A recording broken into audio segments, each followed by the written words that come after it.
اچھا جس وقت آپ علماء نے لکھا ہے جس وقت آپ شہادت دیتے ہیں نا، اشہد ان لا الہ، کہا کہ شہادت دے کے کس کو کہا جاتا ہے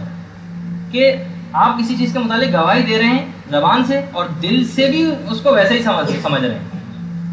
کہا جاتا ہے کہ وہ اس کو منافق کہا جائے گا کہ زبان سے تو شہادت دیں اور دل سے اس کے برخلاف عمل کر رہے ہیں.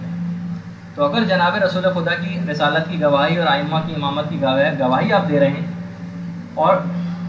زبان سے تو دے رہے ہیں، شہادت دے رہے ہیں، دیکھیے فقہی اعتبار سے شہادت کے کیا معنی ہیں کہ دل سے بھی آپ ویسے ہی سمجھتے ہیں اس کو، اور اگر ویسا آپ نہیں سمجھ رہے ہیں تو کہا جائے گا کہ آپ منافقت کر رہے ہیں اور جھوٹ بول رہے ہیں اذان میں.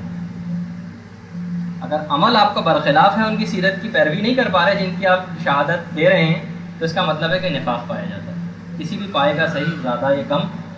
یہ بحث کا موقع ہے. اچھا پھر اس کے بعد اذان کے بعد باری اذانی کے اندر اشہد ان محمد الرسول اللہ اور پھر علی ولی اللہ کے بعد 3 حیا آتے ہیں جس کو حیلات کہا جاتا ہے، پلورل حیلات، حی علی الصلاۃ، حی علی الصلاۃ، حی علی الفلاح، حی علی الفلاح اور پھر حی علی خیر العمل. کہا جاتا ہے کہ جب اللہ اکبر کے بعد اور خدا کی جو وحدانیت ہے اس کی گواہی دینے کے بعد اور جناب رسول خدا کی رسالت کی گواہی اور مولا کائنات کی امامت کی گواہی جب آپ دے لیتے ہیں تو اس کے بعد اب محضر خدا میں ان گواہیوں کے ساتھ اپنے آپ کو پیش کرتے ہیں. یہ حی علی الصلاۃ جس وقت کہا جاتا ہے اس وقت کا موقع کہ پروردگار اب میں آ گیا.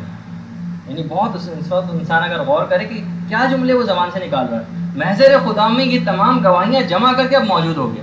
کہ میں آ گیا. تو انسان اس وقت اپنے آپ کی دل کی کیفیت کو غور کرے گا، کوئی جذبہ کچھ نہیں پیدا ہو رہا تو کوشش کرے اس کے طریقے ہم آگے چل کے بھی گفتگو آئیں گے کہ خوشی و خضوع پیدا کیسے کیا جائے.